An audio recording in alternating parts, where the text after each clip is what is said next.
Hi, and welcome to another episode of About the Authors TV. I'm your host, Jake Brown.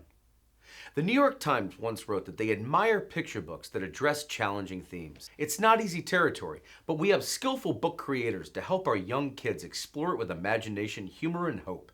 Spotlighting author illustrator Gianna Marino's Splotch is one such example about a dead goldfish, a botched cover up, and the futility of trying to protect loved ones from hard truths. Marino's created an interesting game of who's kidding whom between parent and child, a situation more common than parents might think. As a story that hinges on visual discernment, Splotch is appropriately light on text and strong on visual storytelling. The illustrations are flat and telegraphic, with exaggerated facial expressions to convey the characters' shifting moods and motives. Don't miss the back-end papers, which suggest an alternative, sunnier fate for Splotch and all the other fishes we flush. BookPassage.com was an instant fan of one of Marino's most popular titles, Night Animals, promising that children will love this, a twist on the cozy bedtime book. And sequel, Night Animals Need Sleep Too, while the school library journal recommended Papa's Song as a heartwarming reminder of how children learn to trust and listen for Papa's songs in our lives, and sang the equal praises of Tall Houses 2, where the animals are full of heartfelt emotions, from anger to frustration to happy contentment. This story about friendship and togetherness contains a great lesson without being didactic or moralizing, and should be welcome. While Kirkus Reviews was amazed within the pages of Meet Me at the Moon, with how the textured mixed media art, paired with the flowing text, elevates this title above most missing mama fare. Radiating with warmth and comfort, this distinguished title strikes home. Marino has been celebrated for other popular titles like Zupa and Animal Alphabet, How Do You Do, A Boy, a Ball, and a Dog, I Am a Mountain Mouse, If I Had a Horse, and Just Like My Brother, among others. Publishers Weekly, like many, took immediately to We Will Live in This Forest Again, glowingly remarking that written in the aftermath of Northern California's devastating 2017 wildfires, Marina's story poignantly describes a forest fire from the perspective of a deer living in the woodlands. As the pages turn, evocative gouache paintings silhouetting animals and tree branches shift movingly in hue, from green to orange to charred black, then to the cooling blue of rain and the green of new growth. The author afterward shares her experiences with wildfires, alongside wildfire facts. Marino then made headlines once again, courtesy of her collaboration with the first daughter, Chelsea Clinton, within the pages of Don't Let Them Disappear, where the Library Journal complimented this ode to 12 animal species in danger of extinction, where those familiar with her past works will recognize the format, a collection of factual blurbs rather than one long narrative. A spread is devoted to each animal, always accompanied by a short explanatory paragraph. Readers will enjoy engaging with fun facts and vocabulary for animal groups, and Marino's illustrations are accurate yet whimsical and convey the personality of each animal. A sure bet for elementary school libraries. And she joins us today to talk all about her latest releases, Wait for Mama and Outside. And more broadly, her fascinating career as an illustrator and storyteller. Gianna, welcome to the show. Hey, Just how animated was your creative discovery process as a child? funny enough, I think a lot of it came from I was super shy as a child, and I think I spent a lot of time in my head. And I had this big box of plastic animals that I would dump on the floor and just make stories up with them. So I think a lot of it was that, like just spending time by myself and being bored, which I tell kids now. I'm like, it's so sad that every second is planned for kids, because I think boredom is the best thing for creativity and figuring out what you do like and what you don't like. And there's not really time for that. And I had a lot of time for that because I just did my own thing. So I think that was part of it. You talk on your website about beginning your journey with illustration as young as when you could hold a crayon. Please expand for viewers a bit on when you first began adding words to your stories, and any chance that first era of illustrated ones co-starred a lot of animals? I always loved to draw, and I always loved to write stories. And I was super into animals as a kid. I used to, I grew up in San Francisco, and every little animal I found, I'd bring it home. And my parents were just like, "Ah, here's another one." But I loved it. And that just, I think, stemmed my fascination with the natural world and with kind of making up stories about even these little animals that I would find. And so that was the beginning of it. And actually, my both my parents were artists as well. My father was a photographer, and he did a lot of pinhole stuff, and so he had a dark room and the whole thing. And that was a little bit later. It wasn't when I was a kid. He was working, but it was always a creative household. And my mom, she was sort of a jack of all trades. She wanted to try everything, and she didn't really want to master it. But I mean, she studied every language, and weaving and knitting and Chinese brush painting and ceramics and whatnot. So when I was a kid, she did the same with me. She just dragged me to every single class she could find in, the city, and took me to all these different violin, cello, flute, piano, ballet, painting, photography, filmmaking, like whatever, you name it, she came up with it. That's quite a collage of influences. Who do you count as any artists, illustrators, authors, filmmakers, any other creators or teachers who might have inspired you as a child? Probably different people. Funny enough, I had a gosh, was it nursery school? Could it be that? I can't even remember, but a very, very early teacher of mine, I was so shy. In fact, I think it was partway through the year, and she didn't even know I could talk. And she was like, "Oh my God, she spoke today." I thought she just couldn't even talk. But she would come over to our house and bring all these little art projects. And I felt so special, right? That this person cared, because I just felt like this little quiet person. And she was just lovely. And she would come with these whatever little cut paper things or paints, or so that was a really big moment, I think, of just being allowed to explore with somebody that I was comfortable with, that wasn't my family, that was out of the realm. Um, and then later, I think, books that I was really drawn to.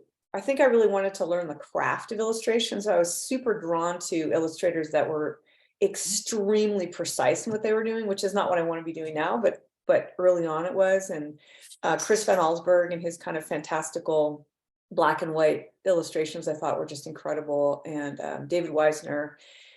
These people were just their craft was so finely honed, and I didn't know how to do that. So that was it. And I mean, I think now I'm much more drawn to stuff that's more abstract, or weird movies, or things that are completely different. But early on, that's what inspired me.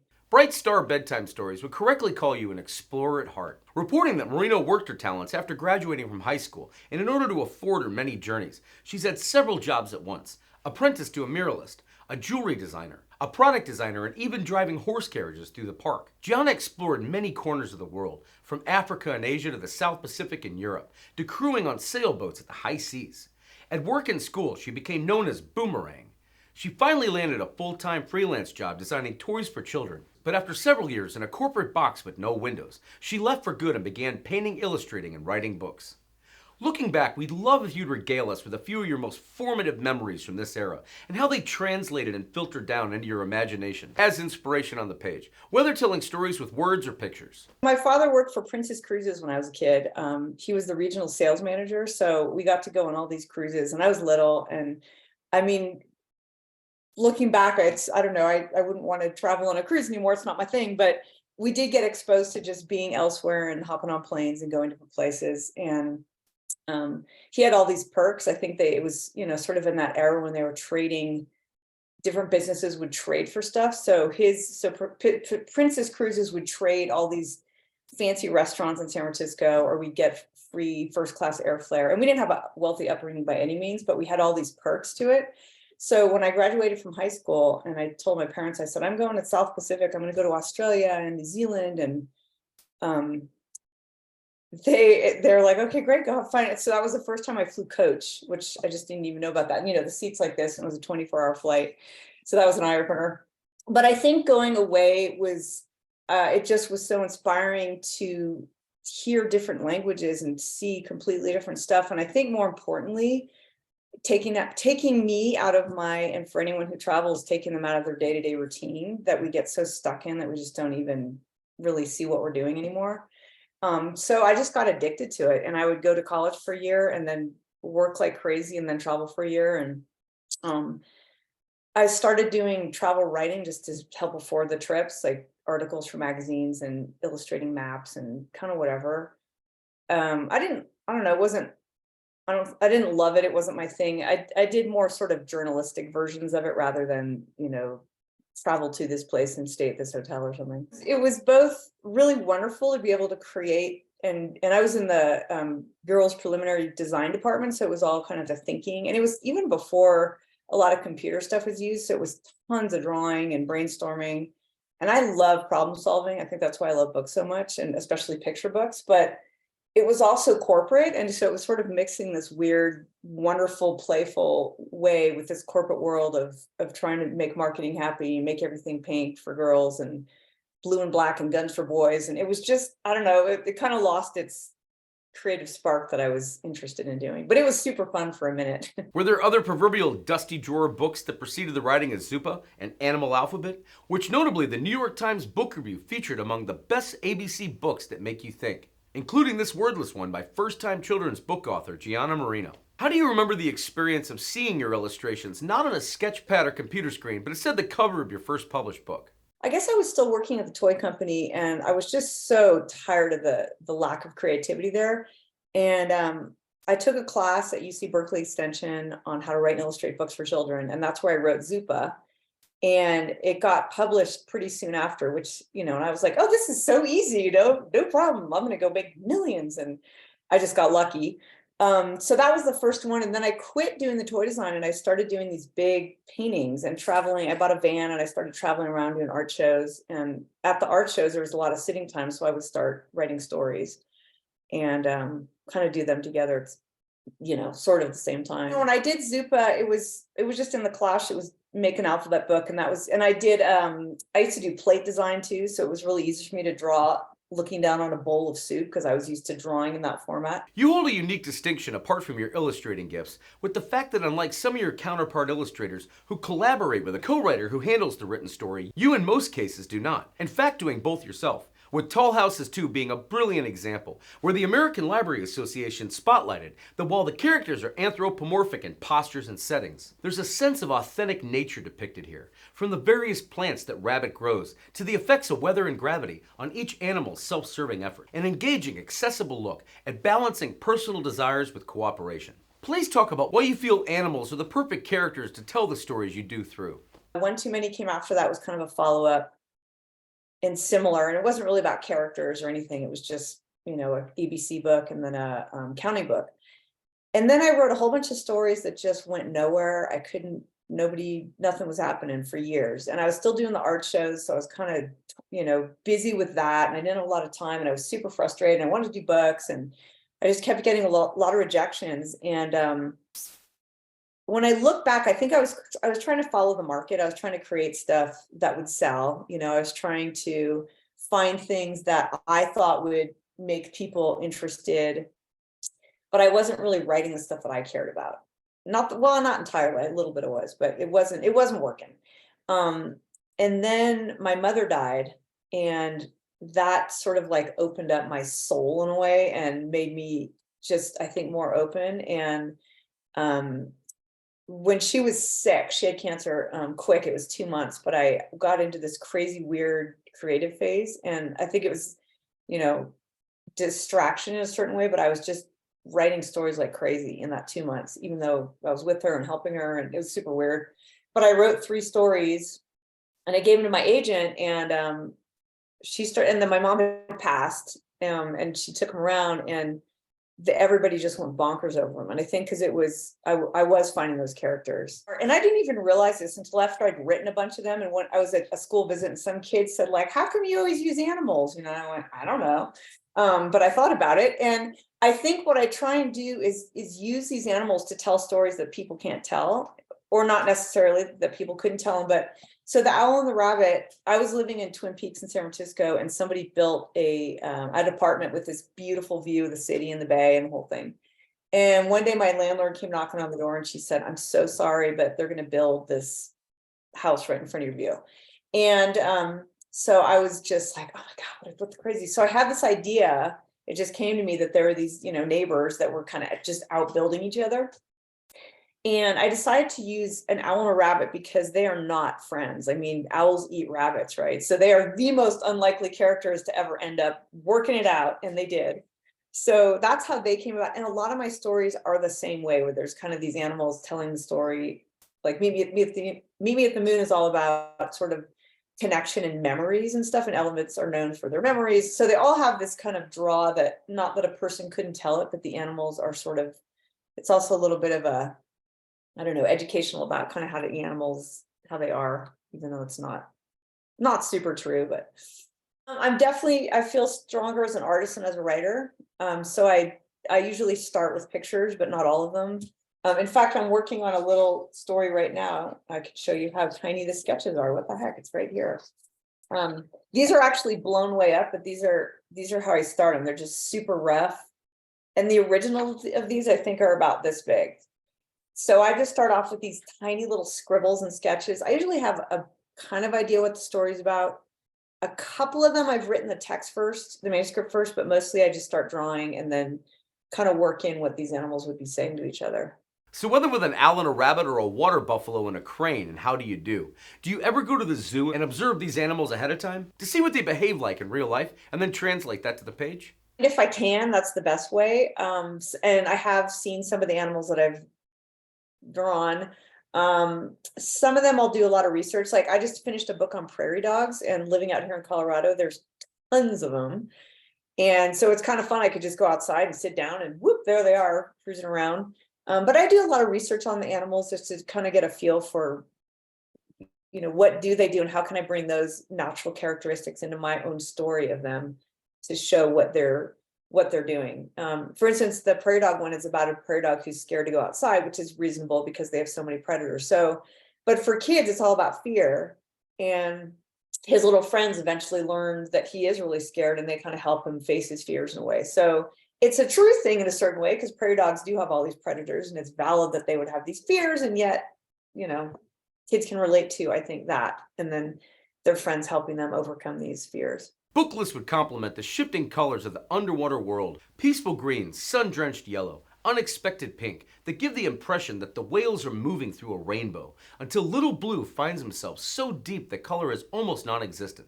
A gorgeous, comforting book that provides a lovely counterpoint to Marino's Meet Me at the Moon. This sort of submersible world within which to create must have been uniquely inspiring, as you sent two whales following Papa Song down into the ocean. It was, yeah. I actually wrote that. My father also passed away from cancer. I know and I was so close to both of them. I just still miss them like crazy. But when I was a kid, my dad used to have all these trips to Hawaii for business, and my mom wasn't into the beach, so I went with them, and I was scared of the ocean, of course. And he just loved the ocean, and he encouraged me to get in there and swim. And that was the first time I saw whales. And so I wrote that for him. And yeah, it was beautiful. I love the idea of the ocean, that it's this just like we can sit and look across land or a desert or even a forest, even though it's dense, and go through it. But the ocean, like, it's so unknown. There's just so much where you can look over this expanse of water and you have no idea what's going on underneath. Like there could be 1,000 whales right there or nothing. That's kind of neat. We'd love to hear about the creation of the giggles-inducing gem for the Night Fears bookshelf, as Kirkus Reviews describe the scenario you explore expertly on the page in Night Animals, where nighttime can be scary, but Marino's black cover uses a super shiny silver title and a possum with comically exaggerated trepidation on his face to assure that this story isn't spooky, at least not for readers. It sure spooks the splendid animal characters, who pose fabulously on the inside of the jacket next to non-fiction zoological details.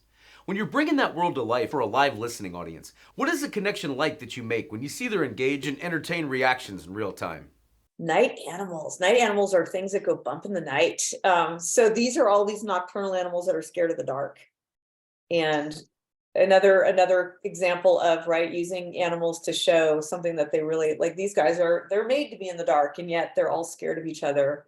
And I really like reading that one out loud to kids, because I always start off by going, who's afraid of the dark? And, a couple will. And I was like, I am so scared of the dark because you can't see anything. And I said, but let me tell you something, that whatever you think you're scared of is more scared of you. And then we read this, and it's cute. They're just super wide-eyed and afraid, but they always have fun with it. But yeah, that's a fun one to do. So I'm part of a writers group. We've been together for over 20 years. We meet twice a month. And once a year, we do this assignment where we have either a word or something to inspire us to come up with a book. And we have, I think, 2 weeks to do it. And again, it's one of those little tiny dummies that I showed you. And the one I wrote, one of the members was moving to Mexico, and I was sad that she was leaving. So I wrote a story about these animals that were all sort of stuck together, and each person had a character. So one person was a moose, and one person was there was one that was a deer and a raven, and I kind of changed them in night animals. But that was the origin for that book. And it was essentially that they were all sticking together through this nighttime of scariness. Like they were all scared, but they were going to stick together and help each other. And so that's how that story came about. And after it was done, there was some really fun repetition things, the kind of like run thing that keeps coming up in Night Animals. And So with that, I said, oh, well, what could this really be about? If all these animals, what are they so scared of? And I was like, well, of course they're night animals scared of the night. Talk if you would about when you returned to the sequel, Night Animals Need Sleep Too, where frequent fan the school library journal was again taken, this time by the skunk and possum who befriend each other, searching for a dark space to curl up and sleep. But each place they try is wrong for some reason. The first place they try is a cave with a bear, but before they can rest, a hive of bees begin to chase them. Next, they try unsuccessfully to fit together into a hole in a tree. Will these friends ever get a decent day's sleep? Every page of this book is dominated by the illustrations. The animals are realistically rendered in color, and the texture of each one is as close to lifelike as can be in 2 dimensions.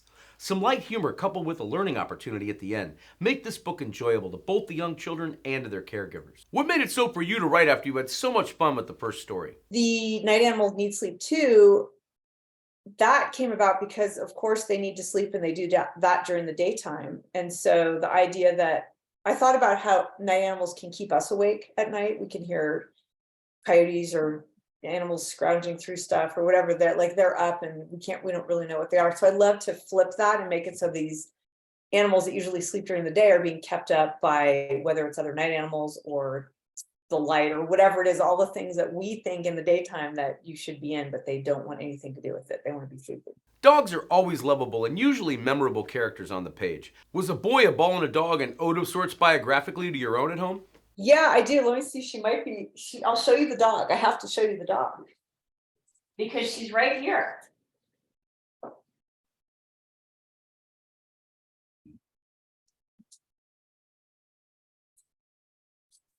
This is Olive. Oh. So she's 16 now. She's super old. I just woke her up. She's all sleepy. But this dog will do anything. Or she used to. Look at her. She's just like, I can't stay awake. But she inspired that story. She doesn't even really love fetch. But I think the idea of just that a dog would do anything for its person and over again, no matter what. So yeah, she inspired it.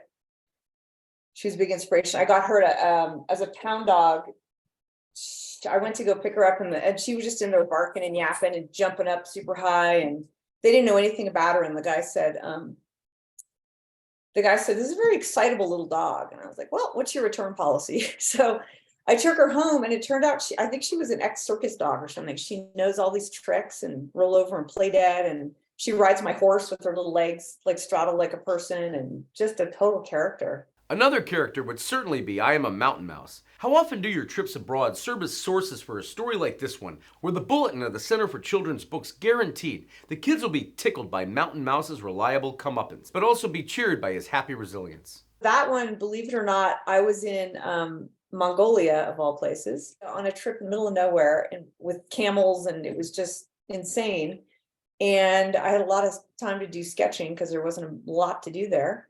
And the Mountain Mouse was just this character that no matter what he got into, he couldn't see it. He was sort of this just blind to any fears or dangers. And his little friends are always trying to kind of watch out for him, but he doesn't really care. He just does his own thing. Career-long fan of the New York Times gave an elaborate endorsement of Splotch when it made a splash at bookstores, arguing it did so in part because Marino's created an interesting game of who's kidding whom, a situation more common than most parents might think. As a story that hinges on visual discernment, this one is appropriately light on text and strong on visual storytelling. The illustrations are flat and telegraphic, with exaggerated facial expressions to convey the character's shifting moods and motives. Don't miss the back-end papers, which suggested an alternative, sunnier fate for Splotch and all the other fish we flush. Before all that, when did the idea for this goldfish-driven story first swim into your imagination? Splotch is a fish, a goldfish, who has a splotch on his body of white, and so his name is Splotch. And his owner, who loves him dearly, he says, bye, Splotch, and he goes off to school, and his mom is cleaning his room or whatever, and she sees the fish is dead, so she flushes him down the toilet. And he comes home and he thinks his fish has been abducted by aliens or ran away. So he makes all these lost fish posters, and it's a ridiculous story. And in fact, I can't believe they let me make this one because but it was so fun. It's one of my favorite stories. Anyway, and she keeps trying to go to the pet store and replace Splotch, but she can't remember where the Splotch was. So every time she does it, he's sure that there's some other conspiracy theory going on. He has no idea what his mom's doing. But then he finally figures it out, and she is just a complete mess. And so he pretends to just go along with it and that it's truly splotch, even though he knows that she couldn't make it happen. Kind of a crazy story. The National Cowboy and Western Heritage Museum has spotlighted the fact that storytime plays a vital role in introducing children to the magic of books. Before adding that each week we feature a new engaging Western story, selecting If I Had a Horse as one such inspiring picture book with simple text and gorgeous impressionistic artwork. From acclaimed author-illustrator Gianna Marino, about a girl imagining what life would be like with a horse. Was it inevitable that this idea was eventually going to gallop onto the page, given you'd spent so many years in the saddle yourself? I love the horses. Gosh, I started riding when I was a kid, and I rode for years and did, competitions of many kinds and whatnot. And it wasn't until I got my first horse, I think it was in my 30s, and the thing was a little bit wild, and I realized I needed help. And I started learning way more about horses than I even thought I knew, like a whole different can of worms. So yeah, I just love them. I know you can't see them right now. We just built a little pasture and a shelter out here in Colorado, and I have a Mustang who I got as a little wild thing and trained him, and he lives outside right now. And I'm working on a story about him as well. His name is Goose. Did you meet a giraffe on a safari in Africa or somewhere else and knew they just had to be the star of Just Like My Brother? I love giraffes. And they're so awkward, like in a way they're so graceful, the way they kind of slowly gallop across the land or something. But when you see them drink and they're just trying to like spread their legs wide enough so they can reach the water, and how do you guys survive, And I wish I'd gone on some safaris. I traveled with a friend of mine who's a photographer, and we didn't have any money when we were there. So we went on the lamest, I'll put safari in air quotes. And I mean, we rented 3 donkeys and we walked through the Maasai, and it was comical on 1,000 levels. But yeah, that one, I don't know. Some of them I just would go there and see these animals and kind of sketch them a little bit and learn about them. But I don't know, it's just different, seeing something in its true form in the wild is so different than on TV or at the zoo, but seeing them out there like eating these giant freaking trees that from far away they look like a tree that's this big, but then you see a giraffe under it and you're just like, what? Like the whole scale is just out of control. It's so wild. It was amazing. And seeing all those animals just out there doing their thing was crazy. Was this an homage to your own older sibling? A little bit, yeah. I have a big brother, and I dedicated it to him. Of course, we have our sibling fights, but par for the course.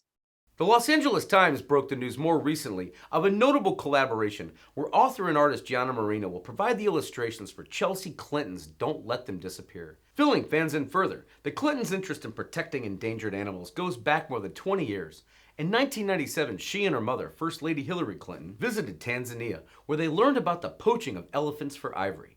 Since then, the family's Clinton Global Initiative has sponsored a program to fight elephant poaching in Africa. The cover features a menagerie of cute beasts, including a giraffe, an elephant, polar bear, and sea otter. How did you two first get connected up for this unique opportunity to co-create the best-selling book focused on 12 endangered species? We did not know each other. This was a book that she was working on. She did the manuscript for, and they were starting to look for somebody to illustrate it. And I was had been with Viking and Penguin, and she's with Philomel, so they're right next door to each other. And her editor at the time really liked the artwork. Actually, the one behind me, the elephant from Meet Me at the Moon. And my agent called me one day and she said, "So I have a proposition for you. I can't really tell you anything, but you have to say yes." I was like, you got to give me something here. And so it was kind of a fun little thing to have that surprise. But yeah, so I read it and I said, gosh, I'd love to work on this and love to, support anything that's teaching kids about animals and the endangered ones. And that's how that got going. So I usually start with these tiny little sketches with all my books. And part of that has to do with not wanting to fall in love with a product. So remember early on, I said how much I love detail and stuff. So it's really easy for me to kind of just start needling away and get so into like the eyelashes and whatever. And then I'm so in love with this drawing, but it doesn't work in the story. So I start all of my books, just like like this is that thing when I showed you earlier, but just, and these are just photocopies, but small sketches that are super rough. And I can tear them up and throw them away and rip a page out and put it over here. So I'm not super attached to it. And once I get that going, I usually submit it at this phase to my editor, whoever I'm working with, and they've seen enough of my books so they can get an idea of how it's going to look larger. And then once that's approved and we mess with it and move words around and change this and that, I make it larger and I do really big sketches that are just really tight pencil drawings. I don't work on the computer at all. I occasionally use it just to scan things in and move stuff around, but I love working with pencils and papers and whatnot. I love drawing. I love brainstorming. I think what I love about picture books is the problem solving on every single page. That, there's typically 32 or 40 pages, like they have a certain set amount of pages that you're filling. They have the end papers that sort of tell part of the story. So there's all these sort of constraints around writing a book, and it's without even starting it. And I kind of love that part. I love this, just figuring out the words, the page turn, all that stuff. Anyway, yeah, so once those are done, I go on and do color studies, and depending on the book, I sometimes do just little tiny swatches for each page, or if it's like Night Animals is all kind of black and the animals are all the same. So it just depends.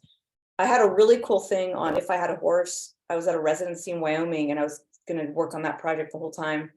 And I did these little color studies. They're about this big. I could find one and show it to you. And I scanned them in and I sent them to my editor, and I just said, I can't reproduce this large. And he said, you're done. That's it. He said, we're going to use the sketches. So they blew those up, these little tiny sketches.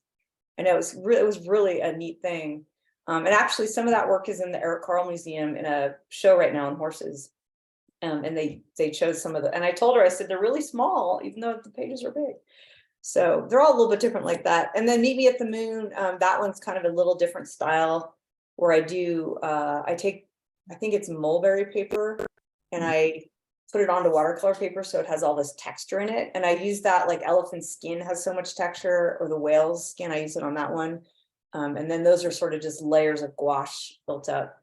The painting part is so fun. I usually put books on Audible and just listen to books while I'm painting, and it's fun. Have you ever recorded and listened to the dialogue from one of your own books while you're illustrating it? No, I haven't. I mean, most of them, there's so few words, it would probably take about 5 minutes. Sounds like this one could have the makings of a series. I actually have a couple more ideas for that one. So yeah, early on when I did it, it was just such a fun story to work on, and the kids just went crazy over that one. So I have a couple other little ones up my sleeve. We'll see if they come about. After years of creating all these different creatures, you poured this passion with purpose into We Will All Live in This Forest Again, which Publishers Weekly importantly noted was written in the aftermath of Northern California's devastating 2017 wildfires. Marino's story poignantly describes a forest fire from the perspective of a deer living in the woodlands. As the pages turn, evocative paintings silhouetting animals and tangled tree branches shift movingly in hue from green to orange to charred black, then the cooling blue of rain and the green of new growth. The author afterwards shares her experiences with wildfires, alongside wildfire facts. Do the animals you star in your stories tend to dictate what's going to follow? Or does it ever begin with the stories first before you pop them in? Well, first of all, as many books as I've done, and I don't know if you have the same thing, you've done a lot of books yourself, but I feel like everyone's sort of starting over again. And even though I think I know what I'm doing, I still, have the same struggles and the same head scratching. And I think there's a little bit more of a rhythm, but I feel like everyone's a little bit different and a different learning curve. And I think my biggest thing is sometimes I think about something I want to write about. Like if I want to write about, like the Prairie Dogs was about fear. And so I sometimes come up with a subject first, and then I'll start researching animals and see what are some of their characteristics. Or maybe if I'm reading about a certain kind of animal and I learn that they do, this or that, and I go, oh my God, that would be such a cool way to tell this story of it going through this transformation or discovery or whatever it is. So a little bit backwards in that. Although We Will Live in This Forest Again was told after the wildfires that I was in California in 2017. And that was really neat because those animals, I really did see them. Like they really did come back, and they were the ones that were so great in showing their resilience to what had happened. And their whole forest is gone, right? And yet there they are, and a little bit of rain, and little weeds come up, and they start eating it, and they know how to survive. So yeah, that was inspiring. What inspired you to head to the Antarctic on the pages of Wait for Mama? Did you travel there firsthand for research or say to write and illustrate in that environment? I've literally never been to the Antarctic, and it's one of the spots I've always wanted to go to. So sadly haven't made it there yet. It's on the list of many things. But that one, I can't remember the origin of that one, the very beginning origin. It could have been another assignment, I can't remember, but I love the idea of telling a story from inside of an egg. And obviously we can't see the egg, but all of the feelings and emotions, like you don't know that it's told from the egg until you're kind of a couple pages in. You're like, oh, of course. So this little chick is inside there, and it can hear and it can feel cold, but it can't see. And it's kind of like experiencing life without yet being in it. And then, the realization it has when it finally is cracked out of its shell.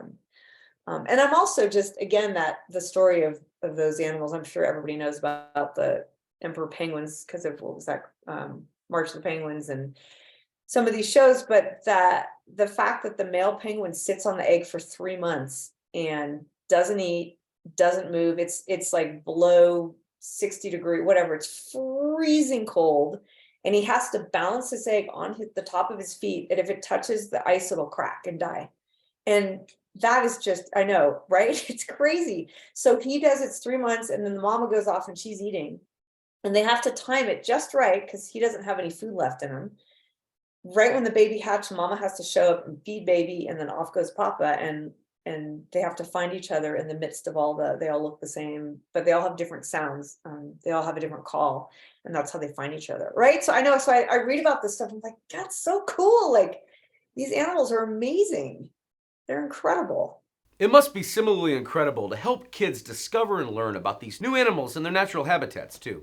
Yeah, and I want them to relate to them, that like maybe waiting for mama, maybe there's a kid whose mom is pregnant, and they're thinking about like, wow, the little egg inside mama can hear me, and probably wonders what all this stuff is. Like, I want them to relate to kind of what they go through, or even like the giraffe, like just like my brother, that we all want to be like someone else, but we don't realize we're all okay. Please paint a picture for fans about what they can look forward to absorbing visually and in story next. We understand you drew from your own local surroundings in creating Outside. What else is on the written and illustrated horizon? My next book coming out is called The Outside, and that's the one about the prairie dogs. But I'm super excited about this one, and just because, especially of the last couple years we've all gone through and spending so much time indoors, and I think there's still a lot of fears for kids to come outside and be doing things, and it really is about that. It's about, home is a wonderful place, and has all its safety and comfort, but there's a whole world to explore out there. And if we have people that support us in wanting to go do that, then we should go do it and find ways to do it. Finally, writing in such a specialized field, what are a few of the pieces of advice that you give aspiring illustrators and authors creating for a younger reading audience on how to translate their art as vibrantly and victoriously as you have to the page with readers? I think the biggest thing, as I started with in this whole thing, is that I always tell kids that it's okay to be bored. Like, sit for a minute and do nothing, and just try and think about nothing, and then let inspiration come to you, because that's such a big one for me. And it's hard because it's computers and technology and busy lives and doing all the things that we can go do. It's just so great, but take a minute, so that's part of it. And I think the other thing is just, I always show them pictures I used to draw when I was a kid because they're always like, oh my God, how do you do that? And I could never do that. And I said, well, I couldn't do it either. I just did a lot of it. And I think we need to encourage kids to just follow whatever it is that they're interested in. And I think especially with art, I always tell them there's no wrong in art. Just just try, just have fun with it, use your imagination. And we do some story making stuff, and the stories they come up with are incredible because they don't have that critique in them like we all do when we try and write. So I just try and encourage that and encourage them to be free in it and have fun with it. And it doesn't have to be perfect. And I say, gosh, look at these, when I do these early sketches, like they're awful. Sometimes I don't even send them to my editor. I'm like, you'll have no idea what I'm drawing here. And so I show that to the kids and just be like, it's okay. So mostly that was the biggest thing. And I know it makes me sad when people say they had someone in their life early on that told them their art was bad or something, because there's no bad art when you're a kid. Like, just go do it. Do whatever you feel like. If you want to use a black pen and a piece of paper or a crayon or a piece of chalk on the ground, like, who cares? Like, just whatever it is. Gianna, it has been inspiring talking today. Thanks so much for taking out time to be on About the Authors TV. Have a good one. Bye.